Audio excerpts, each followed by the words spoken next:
hurricane season. All right, so Carson, we didn't talk yesterday. It seemed like, give me a quick recap of yesterday before we go on. Yesterday, man, it feels like forever ago.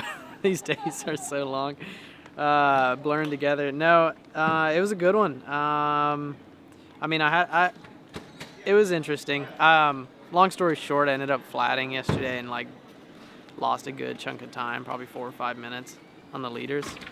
So we were all together through most of the day. It was pretty relaxed until the enduro, and then that's where like everyone kind of knew, or all of our eyes were on the enduro basically.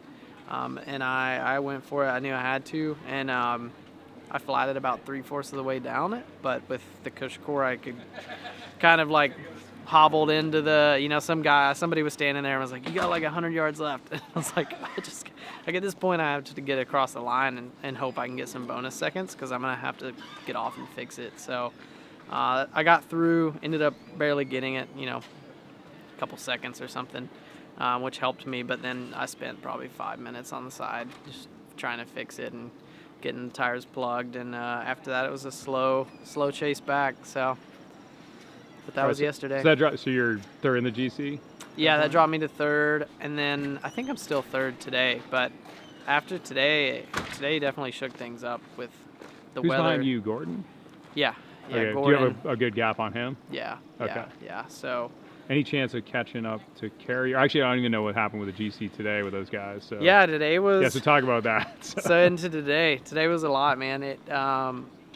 I was looking forward to the adversity, like with the storm coming in and stuff. I like when it just gets tough and kind of wild. So we had a lot of rain.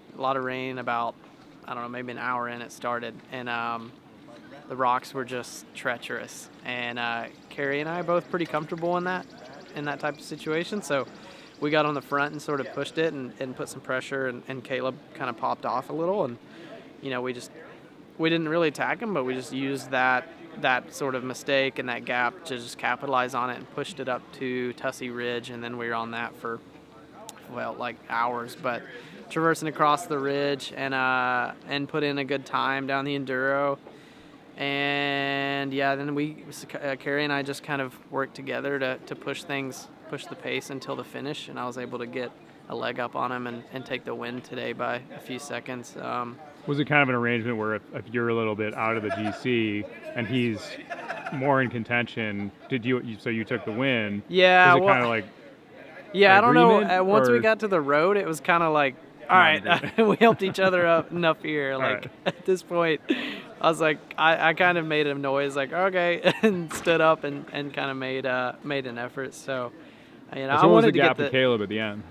I think right at 2 minutes, plus some enduro bonuses. I think that slipped Carey into the GC by just a touch, and then it tightened up the whole three of us really. I got a minute and got a couple minutes on Caleb, so I think we're all pretty tight now, which is kind of a crazy turn of events. But with stage racing, we'll see what that means for tomorrow. Tomorrow's a short day, barely over an hour, so I think it's going to be hard really to do anything drastic tomorrow. So yeah, it's more about like a mistake could cost you. Yeah, it's more about keeping tire and airs in the tire and keeping it smooth. So we'll see though. All right, man. Never know. All right. Thanks. Thanks, man. Appreciate it.